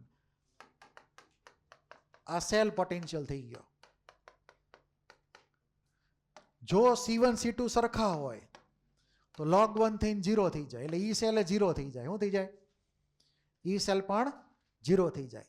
જ્યાં સુધી C2 ને C1 અલગ અલગ છે ત્યાં સુધી આપણને સેલમાંથી પોટેન્શિયલ મળતો રહે, કરંટ મળતો રહે સેલમાંથી. જેવા C2 C1 ઇક્વલ થઈ ગયા, ધી એન્ડ, log 1 0, તો E સેલ પણ 0 થઈ ગયો. હવે અહીંયા આપણી આગળ કન્ડિશન આવી ગઈ. If C2 more then C1 તો log C2 બાય C1 કેવું થઈ ગયું? Greater than 0. ખબર છે ને? એ તો C2 મોર દેન C1 હોય તો મોર દેન 1 નંબર આવે, મોર દેન 1 હોય તો log પોઝિટિવ થાય. log પોઝિટિવ થાય તો ડેલ્ટા G કેવો થાય? એનો નેગેટિવ. અને ઈ સેલ પોઝિટિવ થાય તો એનો ઈ સેલ કેવો થઈ ગયો? પોઝિટિવ. પણ ડેલ્ટા G કેવો થયો? નેગેટિવ. એટલે સ્પોન્ટેનિયસ ચેન્જ થઈ ગયો ને ડેલ્ટા G નેગેટિવ. એટલે તો તમને પૂછે સીધું એક્ઝામમાં કે ભાઈ C2 મોર દેન C1 હોય તો શું સાચું છે? તો C2 મોર દેન C1 હોય તો log C2 બાય C1 મોર દેન 0 થાય. ઈ સેલ મોર દેન 0, ડેલ્ટા G લેસ દેન 0. એનું ઊંધું વિચારો કે જો C2 ઇક્વલ ટુ C1 હોય તો શું થાય? બોલો. log C2 0 થઈ ગયું. C2 C1 તો log C2 C1 equal to 0, E cell equal to 0, delta G equal to 0. Delta G naught તો 0 જ હતું, ઈ નોટ સેલે 0 જ હતું, પણ આ બે તે 0 થઈ ગયા પાછા, ઈ સેલ ને ડેલ્ટા G નોટ. પછી માની લો કે if C2 less than C1 હોય તો log C2 by C1 negative આવે. log C2 by C1 less than 0 તો ઈ સેલ લેસ દેન 0 તો ડેલ્ટા G મોર દેન 0. એટલે કે નોન સ્પોન્ટેનિયસ ચેન્જ થઈ ગયો. આના તમને ઘણા બધા દાખલા આપેલા હશે એ પ્રમાણે, જેલો ટોપિક છે એની અંદર કોન્સન્ટ્રેશન સેલના તે ઘણા બધા છે. તો આવી જે કેટેગરી હોય કે જેમાં સેમ ઇલેક્ટ્રોડ હોય, માની લો કે ઝીંક અને ઝીંક, ખાલી ડિફરન્સ થતો હોય એના કોન્સન્ટ્રેશનમાં, તેને નામ પાડવાનું ઇલેક્ટ્રોલાઇટ કોન્સન્ટ્રેશન સેલ. એમાં default formula C2 by C1 જ આવે. આ જ ફોર્મ્યુલા છેલ્લે આવે. આગલો નંબર તો 0.0592 ડિવાઈડ બાય જે નંબર હોય ઇલેક્ટ્રોનના, અહીંયા ફિક્સ રાખવાનું. ક્લિયર એટલું? તો આવો જવાબ આપણે મળવો જોઈએ C2 C1ની અલગ અલગ વેલ્યુને આધારે. આમાં કોઈને કાંઈ ડાઉટ હોય તો બોલી જાઓ. ક્લિયર નહીં એટલું? તો C2 C1 1 હોય તો યાદ રાખજો શું થાય એ પ્રમાણે. હવે બીજી કેટેગરી આવી. આ ફોર્મ્યુલા પાછી યાદ રાખજો, દાખલામાં બધી જગ્યાએ આવશે. એટલે આપણે દાખલા કરશું ત્યારે તમને ક્લિયર થઈ જશે એમાં આગળ. હવે આવશે બીજો electrode concentration cell. Electrode concentration cell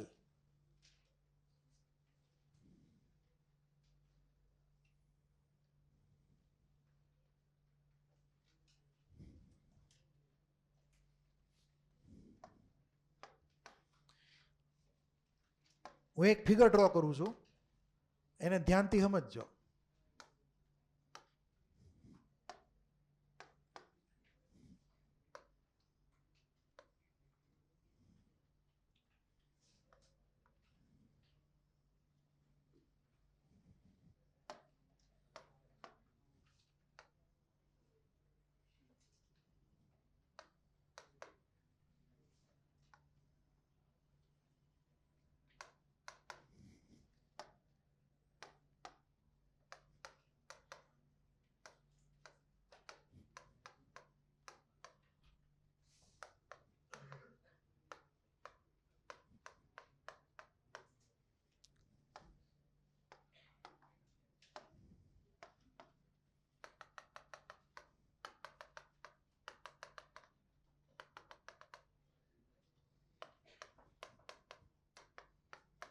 આવું ઇમેજિન કરો કે એક જ બીકરની અંદર બે હાઇડ્રોજન ઇલેક્ટ્રોડ મૂકેલા છે.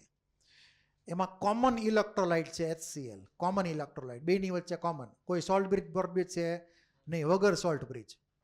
ન રાખો તો હાલ છે ને રાખો તો ફેર નથી પડતો કંઈ. અત્યારે મેં સોલ્ટ બ્રિજ વગરનો કોન્સન્ટ્રેશન સેલ લખેલો છે. આ સાઈડથી જે H2 ગેસ એન્ટર થાય છે એનું પ્રેશર અલગ છે P1. અહીંયાથી જે H2 ગેસ એન્ટર થાય છે એનું પ્રેશર છે P2. ડિફોલ્ટ નોટેશન પ્રમાણે જે લેફ્ટ સાઈડ હોય એ એનોડ બને, રાઈટ સાઈડ હોય એ કેથોડ બને. રિએક્શન લખતી વખતે અથવા ઈ સેલ ફાઇન્ડ કરતી વખતે પછી જે કોઈ વેલ્યુ આવે એ પ્રમાણે સમજવાનું. ઈ સેલ જો પોઝિટિવ આવે તો જેમ વિચાર્યું હતું એ ખરેખર સાચું હતું. ઈ સેલ નેગેટિવ આવે તો વિચારેલું છે એ ખોટું છે, એની કરતાં ઊંધું સાચું છે, એવું સમજવાનું. તો અત્યારે આનું નોટેશન લખીએ આપણે, સેલ નોટેશન.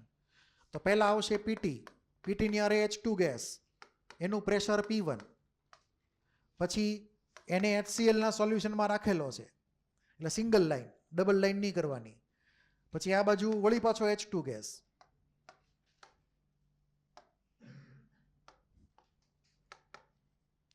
એનું પ્રેશર P2 અને એને PT ની હારે જોઈન કરેલો છે.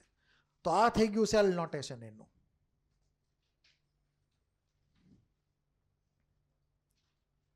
જો શોર્ટ બ્રિજ મૂકીએ તો કેવી રીતનું થાય તો એ પણ લખી નાખીએ. એટલે PT ની હારે H2, પ્રેશર P1, એને કોન્ટેક્ટમાં રાખેલો છે 1 મોલર H પ્લસ સાથે. સોલ્ટ બ્રિજ વળી પાછો 1 મોલર H પ્લસ, એને કોન્ટેક્ટમાં રાખેલો છે H2 ગેસ હારે, પ્રેશર P2 અને PT ઇલેક્ટ્રોડ. તો હવે મને કહો ડિફરન્સ આમાં ક્યાં ક્રિએટ થયો બોલો? આ પ્રેશરની વેલ્યુમાં. P1 અને P2 અલગ અલગ છે એટલે કે ઇલેક્ટ્રોડ જે છે એ હાઇડ્રોજનનો હોવા છતાં પણ અલગ અલગ પ્રેશર વેલ્યુ ધરાવે છે. ઇલેક્ટ્રોલાઇટ એટલે કે HCl બેમાં કોમન છે, ખાલી ઇલેક્ટ્રોડ ઉપર જ તે ડિફરન્સ છે, પ્રેશરનો ડિફરન્સ એટલે કે કોન્સન્ટ્રેશનનો ડિફરન્સ છે ટૂંકમાં. તો અહીંયા આપણે રિએક્શન લખતી વખતે જે પહેલો અડધો કટકો છે એને એનોડ કહી દઈએ અને બીજો કટકો જે છે એને કેથોડ કહી દઈએ. તો એ પ્રમાણે રિએક્શન લખીએ તો એનોડ ઉપર ઓક્સિડેશન અને કેથોડ ઉપર રિડક્શન. લખો રિએક્શન અને જો શું થાય છે રિએક્શનમાં.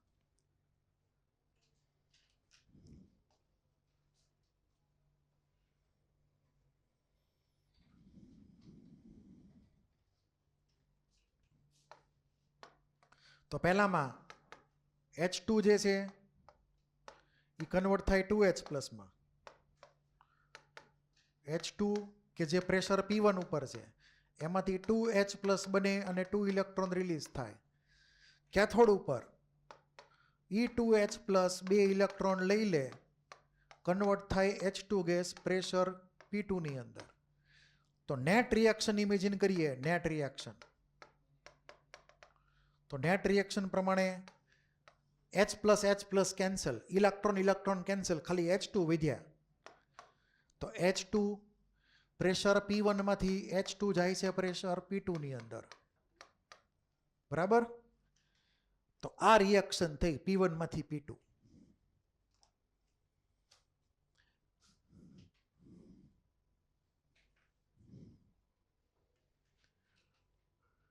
હવે આનો લખીએ સેલ પોટેન્શિયલ નર્સ્ટ ઇક્વેશન પ્રમાણે.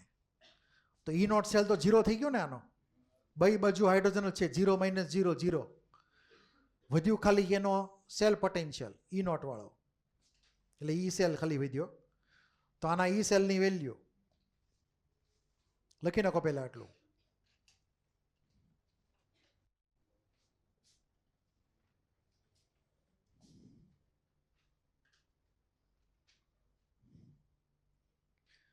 હવે ખાલી ઇમેજિન કરીને મને કહો કે આ રિએક્શનને મારે ફોરવર્ડ કરાવવી હોય જેમ લખી છે એ પ્રમાણે, તો P1 ની વેલ્યુ મોટી હોવી જોઈએ કે P2 ની વેલ્યુ મોટી હોવી જોઈએ? કોઈ પણ ગેસનો ફ્લો ક્યાંથી ક્યાં થાય? પોતાના હાઈ પ્રેશરથી પોતાના લો પ્રેશરમાં, બરાબર. મતલબ જો P1 ની વેલ્યુ મોટી હશે P2 કરતાં તો આ ફોરવર્ડ રિએક્શન થશે અને E સેલ પોઝિટિવ થશે. એની કરતાં ઊંધું હશે એટલે કે P2 મોટું હશે તો E સેલ નેગેટિવ આવશે. એ આપણે વેરીફાઈ કરી લઈએ. આની પહેલાના કેસમાં એવું જ હતું, જો C2 વાળા કેસમાં આ C2 મોર ધેન C1 એટલે કે રિએક્શન કઈ થઈ હતી? આ C2 માંથી C1 ક્યારે જાય ફોરવર્ડ રિએક્શનમાં? કે હાઈ કોન્સન્ટ્રેશન હોય એમાંથી ક્યાં જાય? લો કોન્સન્ટ્રેશનમાં. આ એનો પોતાના હાઈમાંથી પોતાના લોમાં જાય. તો C2 must be more than C1 તો જ તે E સેલ પોઝિટિવ આવે. જ્યારે આ કેસમાં ઊંધું છે, અહીંયા P1 મોર ધેન P2 થવું જોઈએ. આપણે પ્રૂવ કરી નાખીએ કેવી રીતે. હા,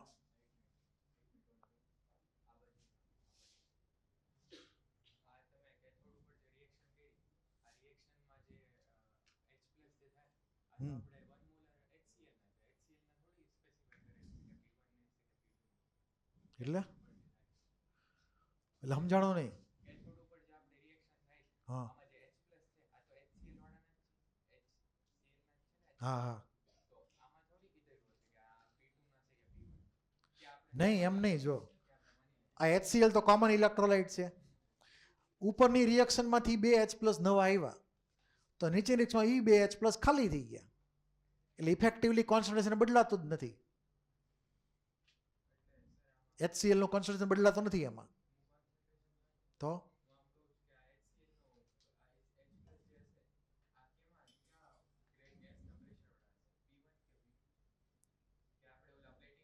H+ આમાં કેન્સલ જ થઈ જાય છે. H+ ની રિએક્શન થતી જ નથી.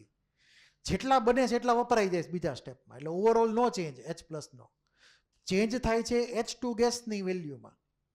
H2 ગેસનો pressure P1 more then P2 હોય તો તે તમને આમાં સેલ પોટેન્શિયલ તમને પોઝિટિવ મળે, નહીતર મળે નહીં. ઊંધું વિચારો કે P2માં હાઈ પ્રેશર રાખો તો ન થાય, બરાબર. એટલે આપણે એ સેલને પોઝિટિવ લેવાનો સ્ટોકમાં. એટલે H+ ની વેલ્યુમાં કોઈ ફેરફાર થતો નથી, કેન્સલ આઉટ જ થઈ જાય છે. તો આનું તમે નર્સ્ટ ઇક્વેશન પ્રમાણે એપ્લાય કરીએ, નર્સ્ટ ઇક્વેશન પ્રમાણે, તો નર્સ્ટ ઇક્વેશનની ફોર્મ્યુલા જે હતી તો E સેલ બરાબર E naught cell -0.059 divide by 2 જ આવશે ને લોગ. તો લોગમાં શું લખશો આપણે?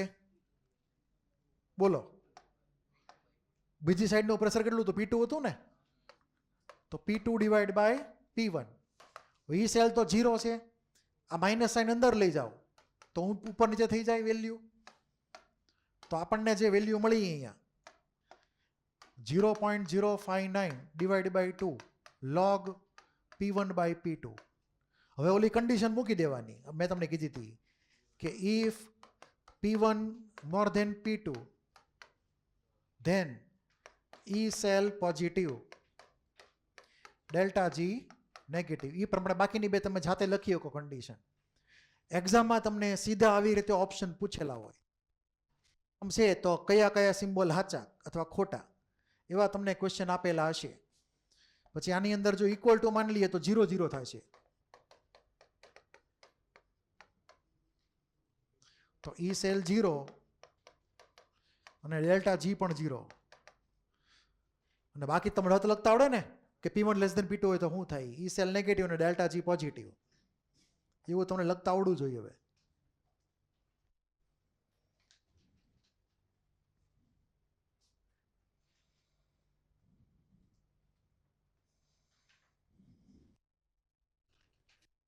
આપણે થિયરી પાર્ટ ગેલ્વેનિક સેલનો પૂરો કર્યો. હવે ન્યુમેરિકલ અલગ અલગ ટાઈપના એમાં થિયરી પાર્ટ કમ્પ્લીટ.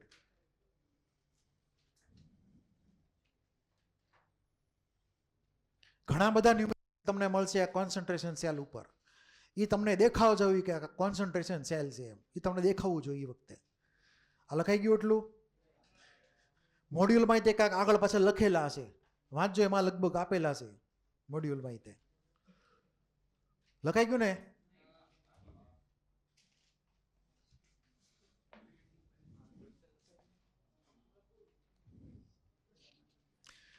આ બોર્ડમાં નથી, બોર્ડના કન્ટેન્ટમાં નથી. મતલબ એના ગુજકેટમાં MCQ આવે પાછા, પણ સ્પેશિયલ ટોપિક તરીકે નહીં, એમ થિયરી ક્વેશ્ચનમાં એમ ન્યુમેરિકલ આવે એના.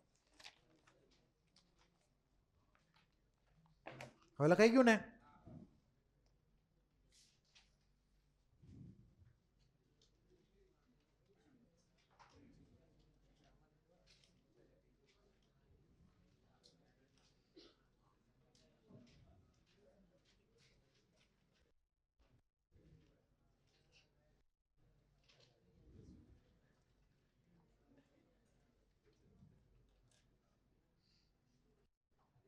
બોલો આનો જવાબ.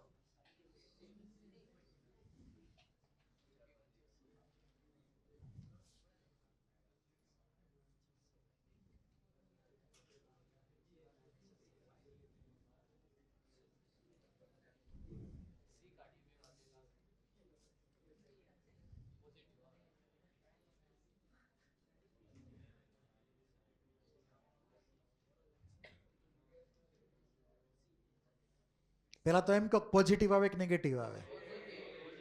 P1 ને P2, P1 600 ને P2 420, તો કોણ જીત્યું? P1 જીતી ગયું. તો સેલ પાર્શિયલ પોઝિટિવ આવશે, એટલે આ બે કેન્સલ, E ને B. વધ્યા C ને D, એમાંથી નક્કી કરવાનું રહે. ફોર્મ્યુલા કઈ આવશે બોલો આમાં?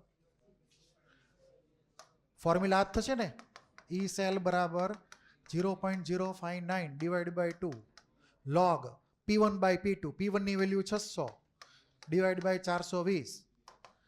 તો શું કરવાનું બોલો આમાં? હવે તમને આવડશે ને આગળ?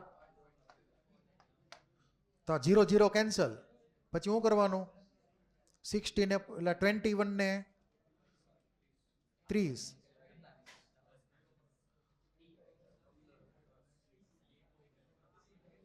અહીંયા 7 લખેલું છે. ઉભા રહ્યો. હા, 6 7 42 થાય ને. હા, ઓકે, હાલો.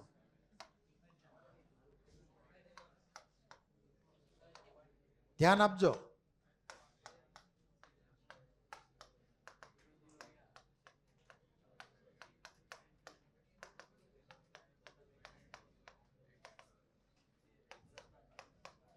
હવે તો આવડે ને આવું બધું? log 10 minus log 7.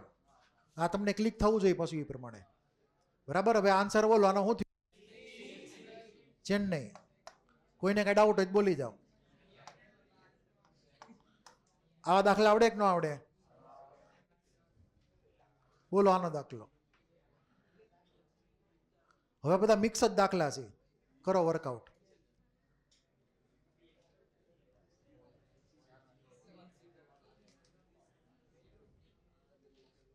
વાતો બંધ.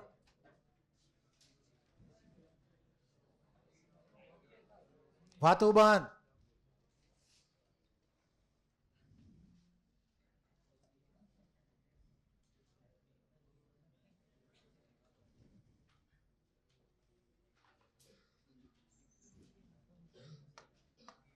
આમાં તમને સેલ પોટેન્શિયલ આપી દીધો છે. તમને આપેલા છે બંનેના કોન્સન્ટ્રેશન, બંને આયનોના. તો કોન્સન્ટ્રેશન સેલ પોટેન્શિયલનો એપ્લાય કરવાનો, એની ઉપરથી સેલ ફાઇન્ડ કરવાનો. E નોટ સેલ મળી જાય પછી ઓલી ઇક્વિલિબ્રિયમ કોન્સ્ટન્ટની ફોર્મ્યુલા નાખવાની. એટલે ટોટલ 2 સ્ટેજ થઈ ગયા. પહેલું સ્ટેજ E સેલ બરાબર E naught cell minus 0.059 divide by 2, 2 electron છે એટલે log. આમાં ઉપર કોણ આવશે ને નીચે કોણ આવશે? Zn પ્લસ 2 ઉપર આવશે. બરાબર. એટલે 0.01 નીચે આવશે 0.001. એટલે કેટલા થયા? 10 થઈ ગયા ને, log 10 1.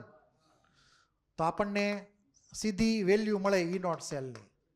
તો E નોટ સેલની આ log 10 1 થઈ ગયું. તો શું થાય બોલો? કરો વર્કઆઉટ. તો E સેલની વેલ્યુ મૂકી દઈએ 0.2905 equal to E naught cell. આને તમે 0.059 ને તમે 0.0295 માની શકો. હાલે કે ન હાલે? કે બીજું આ માનીએ કઈ ને? તો આપણને E નોટ સેલની વેલ્યુ મળે કે ન મળે? આ બેનો ડિફરન્સ લઈ લ્યો.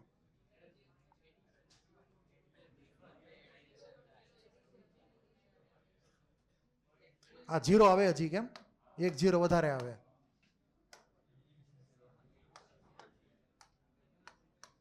હવે હાલશે તો 0.2905 માઇનસ 0.0295. બોલો આ ડિફરન્સ. પ્લસ, ઓકે હાલો, 0.32. આ E નોટ સેલ થઈ ગયો. તો E નોટ સેલ 32 થઈ જાય પછીનું નેક્સ્ટ સ્ટેપ શું આવશે?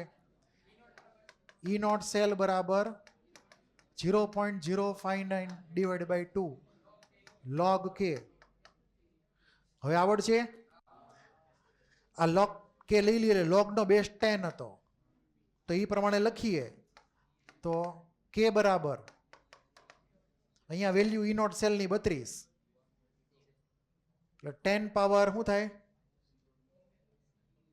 આ બાજુ વ્યૂ જાય. હા,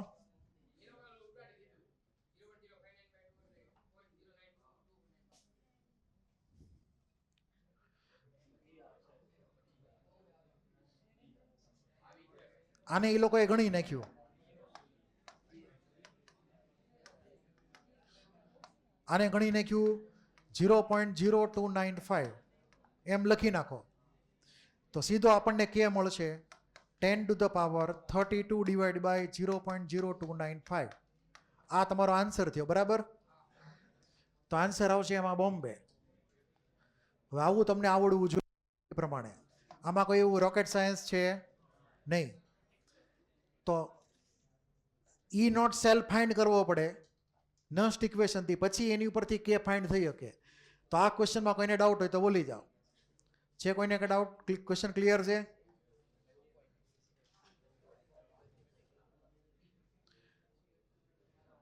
કરો વર્કઆઉટ.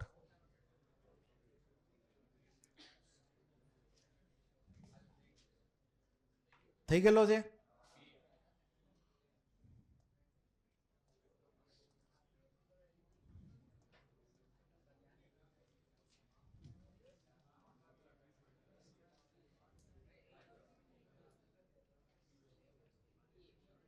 આ વાત વાંચો.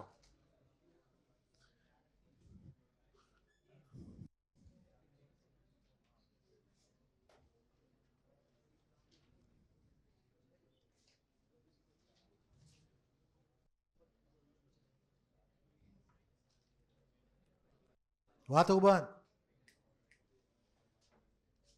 હવે એક વસ્તુ ધ્યાન રાખજો, ઇમ્પોર્ટન્ટ છે. મિસ્ટેક થવાનો ચાન્સ છે આની અંદર. અહીંયા તમને ઈ નોટ સેલ 4 વોલ્ટ લખેલો છે અને સિમ્બોલ બધા એમ જ રાખેલા છે. તો આપણને એવું મિસઅન્ડરસ્ટેન્ડિંગ થાય કે આ જે કોન્સન્ટ્રેશન સેલ છે, એટલે તમે અહીંયા જે એમ જે છે M2+ અને અહીંયા જે M2+ એ હરખે હરખે લાગે કે ન લાગે? પણ ખરેખર હરખા નથી. એનું કારણ છે કે ઈ નોટ સેલ 4 વોલ્ટ છે, મતલબ આ કોન્સન્ટ્રેશન સેલ નથી. આ ખાલી જનરલ સિમ્બોલ આપેલો છે. શું છે? જનરલ સિમ્બોલ માની લેજો એને. એટલે અહીંયા જે આયન છે અહીંયા કરતાં અલગ જ છે. કેમ કે જો એ કોન્સન્ટ્રેશન સેલ હોત તો અહીંયા 0 થઈ ગયો હોત. સમજાણું કે આ કોન્સન્ટ્રેશન સેલ નથી. ટોપિક બીમાં 52 નંબરનો ક્વેશ્ચન છે. તો આપણે એને નોર્મલ સેલ તરીકે રિએક્શન લખવાની એની જે થતી હોય. એટલે સિમ્પલ તમારે એનું ગણવાનું છે EMF. હવે એ તો ગણતા આવડે કે ન આવડે? હવે સીધી ફોર્મ્યુલા હતી, બરાબર? સિમ્પલ ફોર્મ્યુલા બેઝ છે. તો E સેલ બરાબર E naught cell 0.059 divide by 2. હે ક્લિયર ને બધાને? બોલો આની માટે.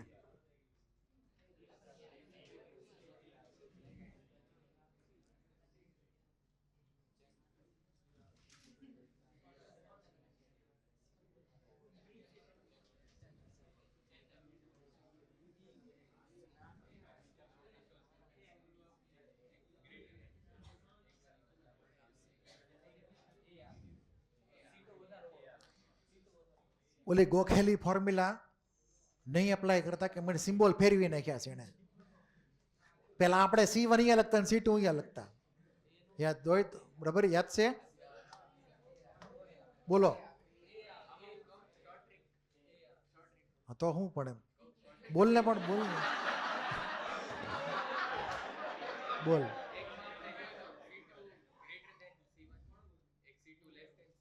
હા હા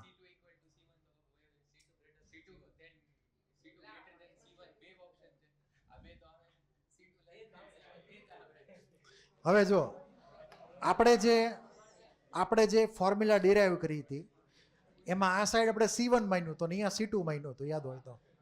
યાદ છે? અને ડેલ્ટા G નેગેટિવ કીધું છે, મતલબ સ્પોન્ટેનિયસ થવું જોઈએ. તો આ લોકોનો C1 C2 કરતાં મોટો હોવો જોઈએ. C1 કેવો હોવો જોઈએ? C2 કરતાં મોટો. તો આ જુઓ તો C1 મોટો કહેવાય C2 કરતાં નાનો કહેવાય? C1 મોટો થયો ને.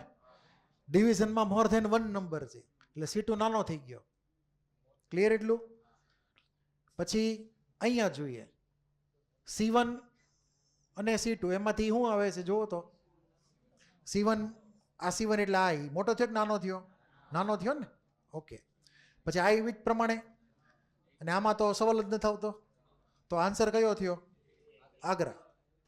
ક્લિયર? એટલું આ તમે જાતે ડિરાઈવ કરી શકો ઈચ્છા થાય તો.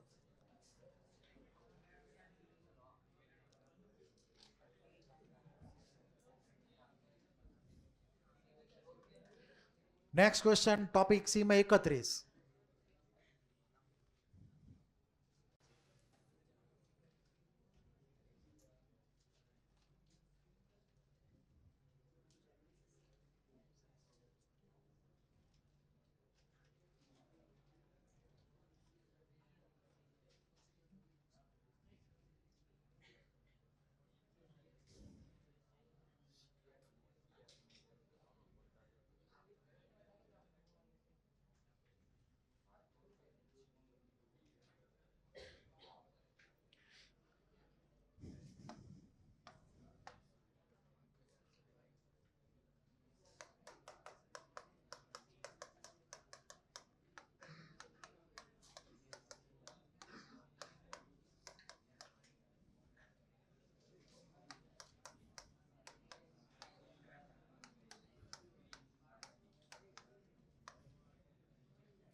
ધ્યાન આપો, ધ્યાન આપો. અહીંયા હવે આ જે રિએક્શન લખેલી છે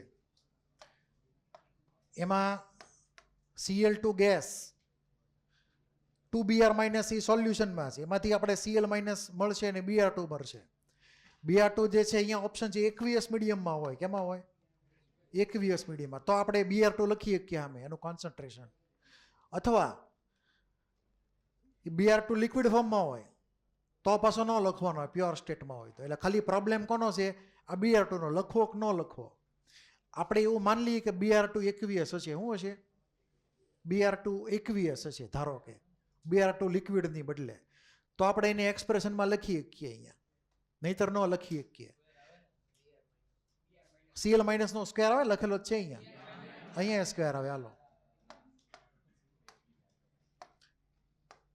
તો અહીંયા સ્ક્વેર, તો Br- ને Cl- કેન્સલ, સ્ક્વેર સ્ક્વેર છે એટલે વધ્યું ખાલી Br2 ને PCl2.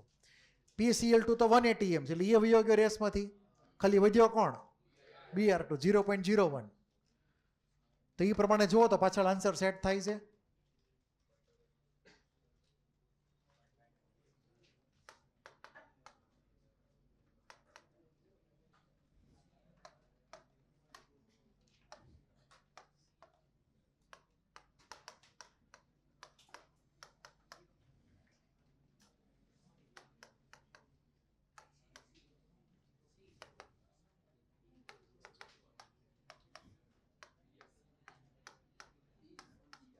શું જવાબ આવ્યો? આ બેન એડ કરતા આવો જવાબ પાછળ આપેલો છે, તો આન્સર 0.35 વોલ્ટ. આને Br2 આપણે એકવીએસ માની લીધું તો પ્રોબ્લેમ ક્રિએટ થશે, દાખલો નહીં આન્સર આવે. લખ્યું જ નથી એને, એનાથી એકવીએસ લખ્યું, લિક્વિડ લખ્યું. હું સમજવું આપણે? પાણીમાં સમજવાનું, એટલે પાણીમાં સમજી લઈ, બીજું શું? હવે બીજો કોઈ ઓપ્શન નથી. એટલે એકવીએસ મીડિયમ છે એટલે એકવીએસ મીડિયમ જ માની લેવાનું, બરાબર? એટલે આપણે લખવું પડ્યું Br2 સામે. સમજ પડી? આમાં કોઈને કઈ ડાઉટ જ બોલી જાઓ.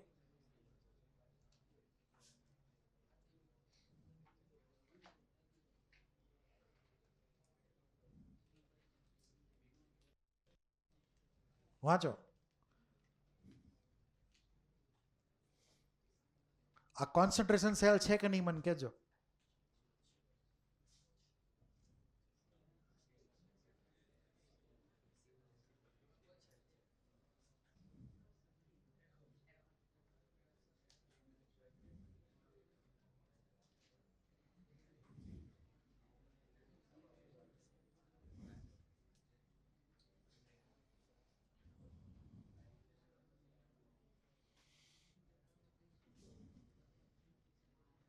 તો આમાં આપણને ઝીંક એમાલ્ગમ બે જગ્યાએ આપેલો છે. આપેલો ઝીંક એમાલ્ગમ, ઝીંકનું કોન્સન્ટ્રેશન C1 છે. ઝીંક મેટલનો, એટલે કે મર્ક્યુરીની અંદર ઝીંકને ઓગાળેલો છે, એનું કોન્સન્ટ્રેશન C1 છે, એટલે કે 10 ગ્રામ ઝીંક પર 100 ગ્રામ ઓફ મર્ક્યુરી C1ની અંદર. Zn+2 કોમન ઇલેક્ટ્રોલાઇટ છે, એટલે સોલ્ટ બ્રિજ જરૂર જ નથી આમાં.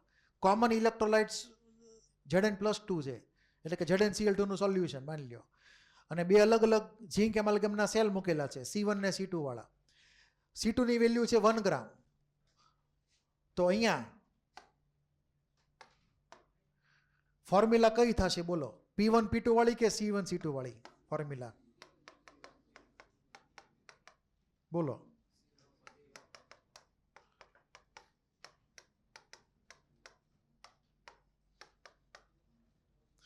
કયું લખશું કોન્સન્ટ્રેશન ચેન્જ આમાં? તો તમે જો ક્લિક ન થતું હોય તો અહીં રિએક્શન લખવાની. તો એનોડની રિએક્શન અહીંયા લખું છું, ઝીંક વિથ C1 વેલ્યુ. એનોડ છે ને C1, એમાંથી શું બની ગયું? Zn+2 2 ઇલેક્ટ્રોન રિલીઝ થયા. કેથોડ ઉપર કઈ રિએક્શન થઈ? તો કે Zn+2 2 ઇલેક્ટ્રોન લેશે, કન્વર્ટ થશે ZnC2 કોન્સન્ટ્રેશનમાં. તો કન્વર્ઝન થઈ ગયું ZnC1 માંથી ZnC2. તો ઉપર કોણ ને નીચે કોણામાં? C2 અત્યારે ઉપર ને નીચે આવશે C1. પછી સાઇન અંદર લીજીએ માઇનસ વાળી, તો E નોટ સેલ તો 0 થઈ ગયો. આ એક ટાઈપનો ઇલેક્ટ્રોડ કોન્સન્ટ્રેશન સેલ થઈ ગયો. કેવો? Electrode concentration cell. તો અહીંયા E સેલ આખો 0 થઈ જશે, આ માઇનસ દર જાય એટલે પ્લસ થઈ જશે, ડિવાઈડ બાય 2 log C1/C2 થઈ જશે. C1 ની વેલ્યુ છે 10, ઓલાની વેલ્યુ છે 1 C2 ની, તો log 10 1 થઈ ગયું. તો 0 આવ્યો 0.0295 વોલ્ટ. એવો કોઈ ઓપ્શન છે? આન્સર બોમ્બે. એટલું ક્લિયર? આવી રીતે જવાબ લાવવાનો. C1 ને C2 ની વેલ્યુ આપણને તો વજન જ આપેલા છે, વજન ઈ કોન્સન્ટ્રેશનને પ્રપોર્શનલ, ઈ તો ખબર છે ને તમને. પછી તો ખાલી C1 C2 ની વેલ્યુ મૂકી દીધી આપણે. C1 10 ને C2 1, તો log 10 1 થઈ ગયું એ પ્રમાણે. તો આનો જવાબ થઈ ગયો એ પ્રમાણે બોમ્બે 0.0295. તો આમાં કોઈને કાંઈ ડાઉટ હોય તો બોલી જાઓ. છે કોઈને કાંઈ ડાઉટ? હોમવર્ક.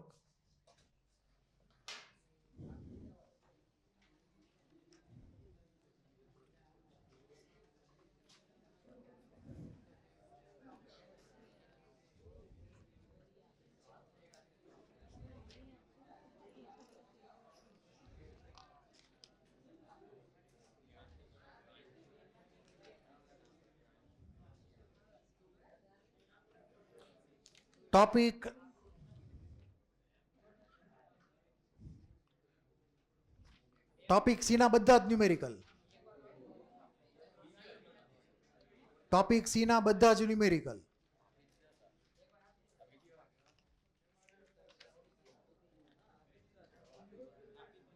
પછી ટોપિક B આપી દીધા હતા. હા, તો હાલો NCERT એક્સરસાઇઝ અને પાછળ ઇન્ટીજર ટાઈપના ક્વેશ્ચન. ઇન્ટીજર ટાઈપના ક્વેશ્ચન જે છે, પેજ નંબર ઇંગ્લિશ મોડ્યુલમાં 228. ઇન્ટીજર ટાઈપના ક્વેશ્ચન છે, એમાં તમારે 1 થી 15 ચેપ્ટર મોટા ભાગનું પૂરું થઈ ગયું છે. ખાલી બેટરી વાળો પોર્શન નાનો એવો બાકી છે, થોડાક દાખલા જે કરવા હોય પ્રેક્ટિસ માટે.